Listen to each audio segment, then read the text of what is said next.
Renan, vamos mudar um pouco de assunto e falar agora de viabilidade eleitoral.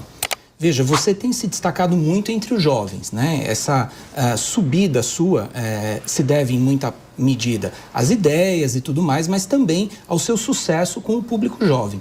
E a gente sabe que a política estratégica, ela vive de duas coisas, ideia e comunicação. Né? Não basta ter ideia e não ter comunicação, e ter comunicação e não ter ideia. Né? Estrategicamente, você tem que ter esse binômio. Como é que você vai fazer para conversar com as pessoas mais velhas, conservadoras, religiosas, aquelas pessoas que, em certa medida, não se identificam com o perfil dos membros hoje do Partido à Missão? Pode até se identificar com as ideias, mas às vezes nem conhece as ideias e a forma de comunicação não os aproxima. E apostar que os jovens indiretamente vão cumprir esse papel pode não ser uma estratégia vencedora. Como que você avalia essa questão? Quando eu decidi ser pré-candidato à presidência e conversei com o nosso time, eu falei muito com as pessoas, olha, a gente não dispõe de meios que permitam que a gente chegue nas pessoas de maneira clássica. Eu não tenho acesso à televisão como os candidatos grandes têm, eu não tenho o dinheiro para botar uma propaganda na televisão, para sair colocando outdoor por aí, eu não tenho nada. Eu sou um cara de classe média que vive num apartamento pequeno, que todo o dinheiro do trabalho que gero eu coloco no movimento e no próprio partido político, faço essas coisas ficarem de pé. Portanto, eu farei uma campanha com o que eu tenho à disposição e falando sempre a verdade. Estou falando isso não porque eu quero dar uma de Don Quixote, mostrar que eu sou apenas idealista. Eu estou falando que quando você não tem nada a perder. E eu vou fazer apenas o que eu acredito no processo. Naturalmente, isso ressoa entre os mais jovens. Agora, como você colocou, e eu concordo contigo, isso também representa os valores das pessoas mais velhas. Essas pessoas estão em bolhas cognitivas, bolhas de algoritmo nas redes sociais, diferentes das nossas. Também tem uma barreira de entrada que uma parte importante dessas pessoas acha que nós somos comunistas, porque nós somos de direita, mas não somos Bolsonaro. É natural. O problema é quando nossa mensagem chega. Eu sou o mais desconhecido dos pré-candidatos a presidente. A partir do momento que eu começar a chegar na casa das pessoas, como eu estou fazendo hoje agora aqui na Jovem Pan, quando eu vou nas rádios ao redor do Brasil, eu chego. E essas pessoas descobrem a mensagem e gostam. Então a resposta está em diminuir o desconhecimento, fazendo o que eu estou fazendo, que é rodando de carro Brasil.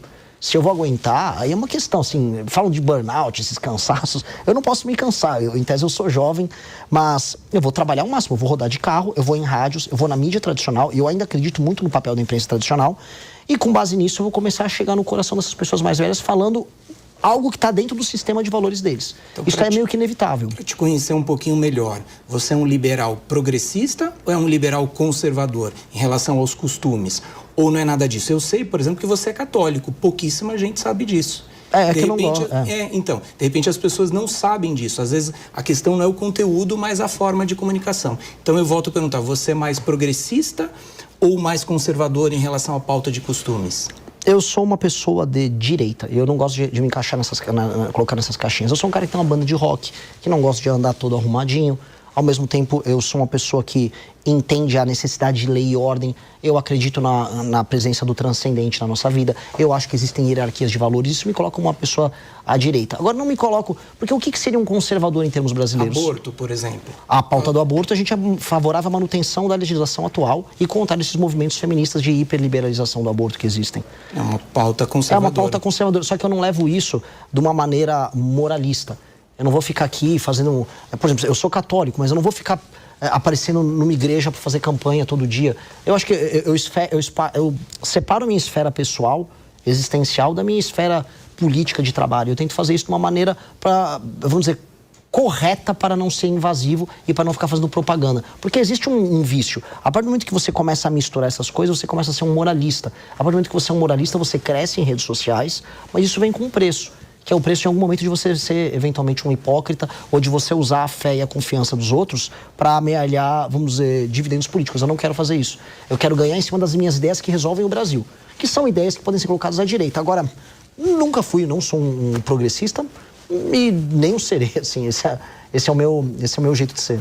Cássio, pegar um gancho, então, nessa pergunta e nessa resposta, Renan, quem te inspira? Se você, sei lá, se o Renan, pessoa física, fosse falar que tem um ídolo, quem é o seu ídolo? Quem que te inspira?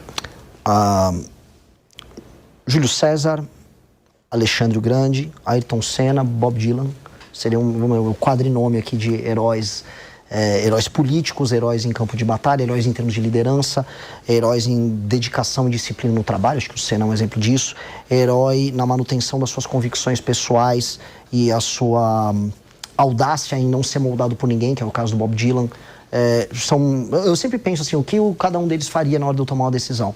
E são grandes referências minhas, assim, talvez sejam as referências que eu mais sigo e mais gosto de pregar para os outros.